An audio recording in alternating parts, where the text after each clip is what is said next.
Sir मेरा question. हाँ हाँ, वन बाय वन करते हैं। तो अभी एक एक करके होगा ना, तो ठीक है। तो पहले किनका क्वेश्चन से स्टार्ट किया था? अभी वो सेकंड है ना, एक एक क्वेश्चन देखता हूँ। हाँ जी जी, सेकंड क्वेश्चन बताइए श्रेष्ठी, आपका है ना। तो उसमें जो दूसरा क्वेश्चन आपका है, in a colony all families have at least one child, the probability that randomly chosen family from this colony has exactly K children is this. तो ये सब अभी डिस्कशन होगा, लेकिन ठीक है। तो इसमें जो क्वेश्चन है आपका कि एक कॉलोनी में कह रहा है कि all family have at least one child, the probability that और randomly chosen family in the colony has K children is probability this. So probability of family has K children, इसकी प्रोबेबिलिटी है 1/2 की पावर के, जहाँ के की वैल्यू है 1 2 3 dot dot dot. Okay, geometric है ये। A child is either a male or a female with equal probability. The probability that such a family consists of at least one male and at least one female child is. So probability of, so मान लो x जो है total number of children in the family, ठीक है, ये है।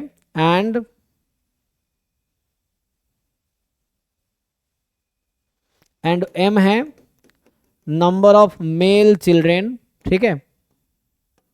और f एक random variable है, x m f random variable है, नंबर ऑफ फीमेल चिल्ड्रेन, ठीक है।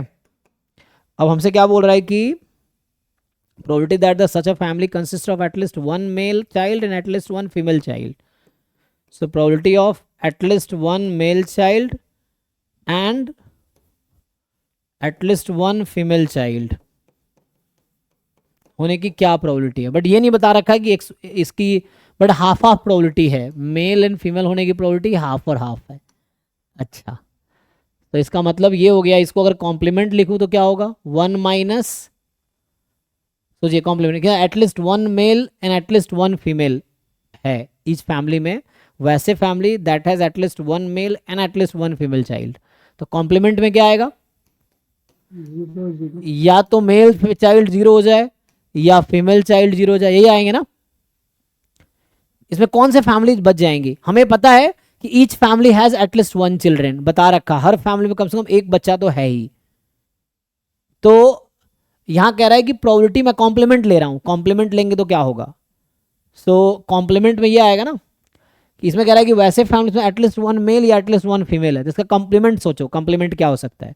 तो कॉम्प्लीमेंट आएगा कि ऐसा फैमिली में एक भी मेल ना हो, एक केस ये है, या एक भी फीमेल ना हो, या all are male child all are female child, ऐसे सोच सकते हैं। तो इसका क्या मतलब, मेल जीरो है मतलब all are female, female zero है मतलब ऑल आर मेल। तो यहाँ पे क्या होगा, अब आपको ये प्रोबेबिलिटी निकालनी है। So family has K children and all are female, मुझे ये निकालना है ना। So family has K children and all are female, ये मुझे सॉल्व करना है। सो क्या प्रोबेबिलिटी होगी,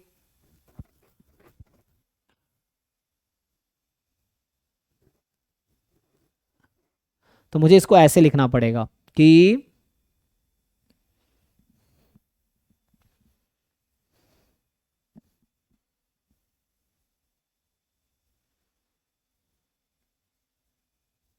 यहाँ लगाना पड़ेगा total probability, theorem of total probability. इसको मैं ऐसा लिख सकता हूं, आपको आइडिया है, probability x is equal to K and m is equal to 0 where k can take value 1 to infinity। मैं इस वाले पार्ट को ऐसे लिख सकता हूं, similarly probability m is equal to K, f is equal to 0, k from 1 to infinity। How, तो आप कभी भी ऐसा लिख सकते हैं, अगर E1 E2 En पार्टीशन है, एग्जांपल के लिए ये मान लो ये E1 है, E2 है, E3 है एंड सो ऑन। सो अगर कोई इवेंट A है ना, so probability of event A can be written as event of EI intersection A, I from या तो 1 to infinity लिख लो, इन्फिनिटी पार्ट है तो, और अगर फाइनाइट है तो फाइनाइट लिख लो, 1 to n, मान लो n तक है, En तक है, दिस यू कैन राइट। और यहीं से बनता है थ्योरम ऑफ टोटल प्रोबेबिलिटी, देखिए आप। सो इसी में अगर मल्टीप्लिकेशन रूल ऑफ प्रोबेबिलिटी लगाएंगे, सो ये बन जाती है ए गिवन ई आई, जो आपको याद होगा थ्योरम ऑफ टोटल प्रोबेबिलिटी इसी को बोलते हैं ना, तो यही मैंने यूज़ किया यहाँ पे। सो मैं इसको ऐसा लिख सकता हूँ। तो यहाँ पे क्या पॉसिबिलिटी है, फैमिली में या तो एक चिल्ड्रन होगा या दो होगा या तीन होगा या चार होगा, इनको पार्टीशन बना दिया, तो ये हो गया ई आई या ई के समझ लो, intersection A. So probability of A we have written E I intersection A, probability of A E I intersection A. तो जो ई आई है ना, तो this you can write always. तो ये थ्योरम ऑफ टोटल प्रोबेबिलिटीज का नाम है, तो उससे मैं लिख रहा हूँ।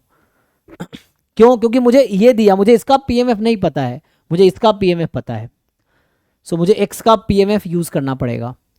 सो नाउ फर्दर अगर मैं टोटल प्रोबेबिलिटी लगाऊं इसमें, है ना, सो जैसे अब तुम सोचो इसी में अगला पार्ट मैं यूज़ कर रहा हूँ, ये वाला पार्ट तो मैं डायरेक्ट भी यूज़ कर सकता था, लेकिन अब मैं यूज़ कर रहा हूँ के फ्रॉम 1 टू इन्फिनिटी। यहाँ लिखेंगे probability X is equal to K into, यहाँ लिखते हैं ना E I into A given E I. This देखो ये दोनों की प्रोबेबिलिटी सेम ही आएगी। उसने कहा ना कि मेल और फीमेल होने की प्रोबेबिलिटी हाफ हाफ है, तो इसका मतलब ये हुआ कि जो आंसर इसका आएगा वही आंसर इसका भी आएगा। एक मिनट, ये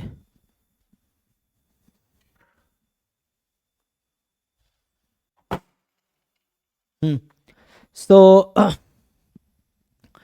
सो यहाँ पे क्या है, दोनों की प्रोबेबिलिटी इक्वल है, ठीक है। तो मतलब या तो दोनों अलग अलग सॉल्व करो या 2 टाइम कर दो।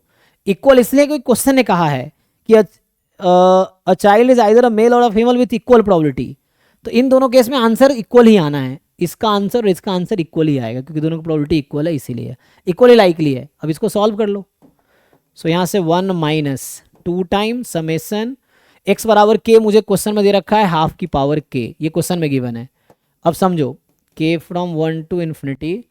अब अगर if given that family has K children, what is the probability that they have 0 male child, मतलब ऑल आर फीमेल। तो m बराबर 0 को मैं ये भी लिख सकता हूँ ना, m बराबर 0 या f बराबर k।